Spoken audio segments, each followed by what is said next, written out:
Welcome into the Michigan Football Report, folks. To start today's show, I want to know from you guys, what year did you become a Michigan football fan? I attended a game, and I believe I was talking about the family over the weekend when we were at the game. I believe like 1988 I attended my first game. The first season I remember was the Desmond Howard 1991 Heisman season, so I guess that's 31 years ago. Kind of aging myself here, trying to stay young. Maybe I had some Botox shots. No big deal. I want to know from you guys, though, what year did you become a Michigan football fan? It's always intriguing to me. You see somebody says 1967, then you see somebody says like 2016, the range of ages of people who watch this show. So let me know down in the comments. And just want to make sure you guys know, tomorrow we will have the fastest Michigan football post-game show here on YouTube after the Michigan-UConn game, which is tomorrow at 12 o'clock Eastern. So should have that up by about 4:30 or so Eastern time tomorrow. So make sure you go down and subscribe to the channel.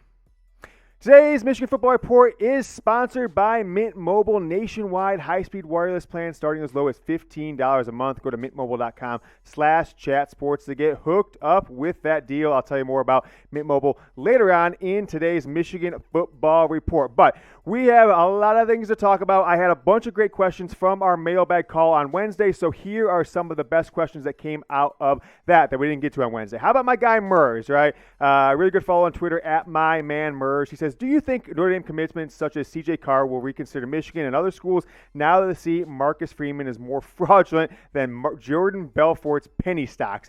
Pretty funny take there, Murs. I like that one. Pretty good. I would say this, with things trending towards Jadyn Davis, the 2024 quarterback, same class as CJ Carr, as long as neither one of them reclassifies, I will say CJ Carr had his chance.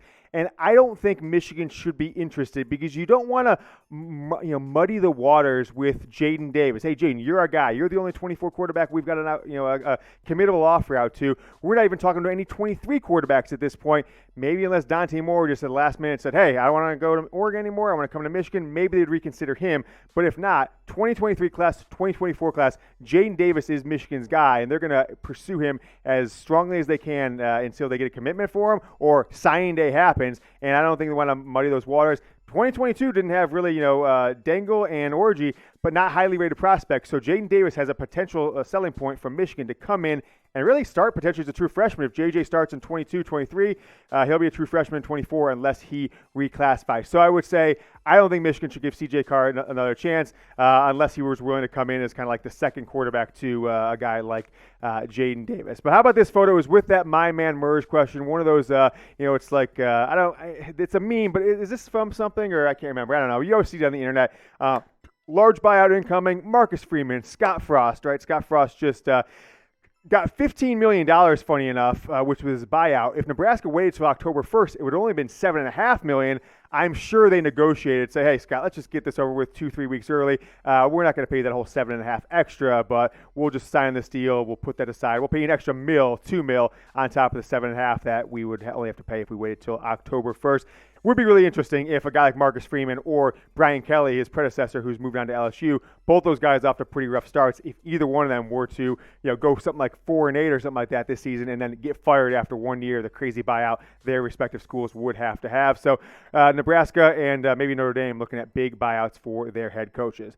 Next question coming in from One and Done Radio. How long do you think the first offense should play? I say longer than the first half. So if you think back to the the Colorado State game for Michigan, the first game, Cade played the whole first half and then into the third quarter, which JJ didn't get that luxury, and we saw Cade McNamara himself came in for one possession in the second quarter, which that was when the very light spattering of boos. I should address that really quick because I was going to put it to start the show, but decided against it. But there's been a lot of talk, local, national media, social media, that Michigan fans booed Cade McNamara on Saturday. I don't think that was the case at all. What they booed was when he came in, in the middle of the second quarter, it was actually cheers, right? I was at the game. There was actually a lot of cheers, mostly from the student section. The boos was that Michigan's offense was rolling. They had dropped 35 points on their first 6 possessions, and then Cade comes in, and it was like one pass, and then it was like back-to-back sacks or 2 sacks in 3 plays. I felt the very small percentage of people that were booing were actually booing the play calling or the sputtering of the offense, and not really in any ways booing the play or just the fact that Cade McNamara was in the game for Michigan in the second quarter. Today's show is sponsored by Mint Mobile, folks. Start saving today. I switched to Mint Mobile a couple months, but 3-4 months ago right now, and I am saving hundreds a month, really, honestly. My bill from a big cell phone carrier, one of the legacy national carriers, had gotten out of control. Switched to Mint Mobile, saving hundreds. And I recommend that you do too. Go to mintmobile.com/chatsports. Get the best deal they offer. Mint Mobile saves money by not having stores and a bunch of salespeople and these national ad campaigns. They're working with great folks like us here at the Michigan Football Report and Chat Sports. Premium wireless, nationwide wireless, unlimited data, all starting around $15 a month. Mintmobile.com/chatsports. You can get started today. You can use your existing wireless number, port it over, and if you've got a compatible phone, use the eSIM process, and you can get going right away today. You don't have to wait for a new SIM card or anything to come from Mint Mobile. Mintmobile.com/chatsports. Get going today. Link down in the comments and the description of today's video. Michigan Made says we need to open up our passing game more and take more risky trick plays like last year. Do you agree? Yes and no. I don't know if you have to pull out the trick plays against a team like Colorado State, Hawaii, or this week versus UConn. There's people out there saying that these might be the 3 worst teams in all of Power 5 or all of Division I FBS college football. I don't necessarily agree with that, but they had the reverse kind of very nonchalant toss from JJ McCarthy to Roman Wilson this past week. And I think 1 per half of something decent is pretty good. Maybe try something wildly tricky that you wouldn't do against a Michigan State or a Penn State or Ohio State unless you knew it was going to work. I saw this one play last week that I thought was good. I've actually never seen, Brett, I don't know if you've ever seen this before, the flea flicker, the running back gets the ball, flicks it back to the quarterback. It was on a pitch out. He pitched it out backwards, and then the running back went way wide and then threw it back to the quarterback. It wasn't usually it's kind of up the middle, toss behind you, a pitch out to the side. Actually caught a team off guard. I can't remember if it was college or the NFL. So try something like that.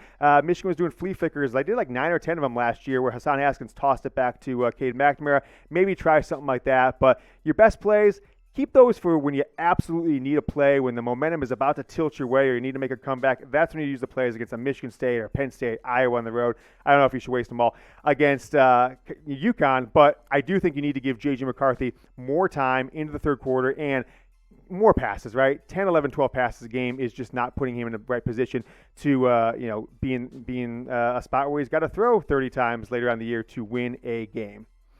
All right, what do you guys drink on game day? I was out and about in Ann Arbor, got a couple beers tossed at me, went to a bar or two, had my beer. I'm pretty, basic when it comes to my beer choices. I'm not one of these, hoppy beers or what are the ones, IPAs or anything like that. I'm kind of like your American light beer, Corona, at Dos Equis kind of guy. So what are you guys drinking? I've got Dos Equis and Bud Light at the fridge at home. Let me know down in the comments your beer of choice. If you don't drink beer, that's fine. Just, comment anyways. Let me know what you would drink if you did drink beer. Josh, he's at 2354. Josh on Twitter says, if JJ stays healthy throughout his career, how many records do you think he could break? Well, he's not going to start 4 years or even, I don't think 3 years. I think if he's the starter this year and next year, and as long as he plays as well as a lot of us think he can play, he will be a first-round draft pick, or at least be in that range where he would want to leave after his third year, after the 2023 season. But if he has these 2 seasons of starting, right, I think he should be focusing on, if he wants to break records, if Michigan wants to kind of rewrite their kind of paltry passing game records, is focus on season records, because he's not going to get the career records. Chad Henne, 3-year starting, John Navarre, 3.5-year starting. They've got the touchdown and the yardage records. If JJ McCarthy doesn't break the single-season touchdown record this year and then again next year, I think something went wildly wrong, way wrong. Either he was not a very good player that we thought, or Jim Harbaugh and this offense just made a lot of bad decisions, or the bad news that he potentially got injured and missed long stretches of either season. He should be throwing at least 65 to 70 touchdowns over this 2-season sprint that he's got as Michigan's starter. That's not crazy to say, right? 3 years ago, Joe Burrow threw 60 touchdowns himself, right? In one season, 15 games, averaged 4 touchdowns a game. Dwayne Haskins threw 50 in a Big Ten season back in 2018. So it's not crazy to think quarterbacks all over college football routinely throw 35 to 45 touchdowns per season, and their all-time season record that's been done twice in Michigan is only 25. I think that's got to change. I think JJ will break it this year, probably before the bowl game, honestly. So I think season passing record for touchdowns, season record for yards, I think are definitely within his grasp, and he should, honestly, unless something happens, bad. He'll break those for sure. KJ, longtime commenter, longtime guy featured. He always responds to the mailbag call, so we always have him on the show. Do you have concerns about a running back who can pick up short yardage conversions like Haskins did, or will JJ help negate this with his legs? The one thing I think the Michigan offensive game plan has done wrong in the first 2 weeks is they didn't give JJ any runs other than I think just one and maybe two read options that one he took and then two more he handed off. So 3 attempts, 2 handoffs, 1 run, which he got 15, 16 yards on.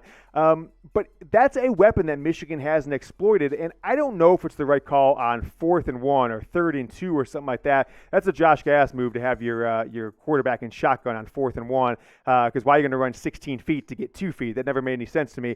But I do think he can be a big differentiator in the run game. But who's going to get those tough yards?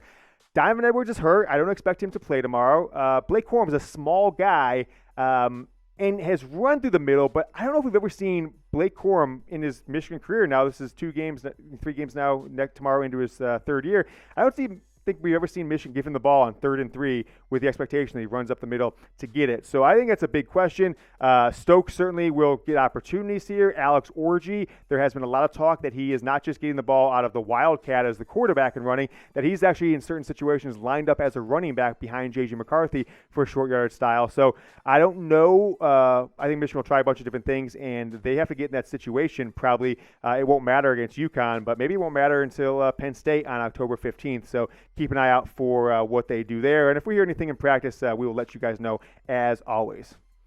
All right, folks, we are wrapping up the show. It is September 16th. That means we are 2 months and 10 days away from the Michigan-Ohio State game. Go ahead and type Bosa, beat Ohio State again, the term that we coined, stole it from their players, the Bosa brothers. It now belongs to us. If you're a real one, if you watch the end of the show, if you're an MFer, go down and comment Bosa. Let's see how many we can get on today's show.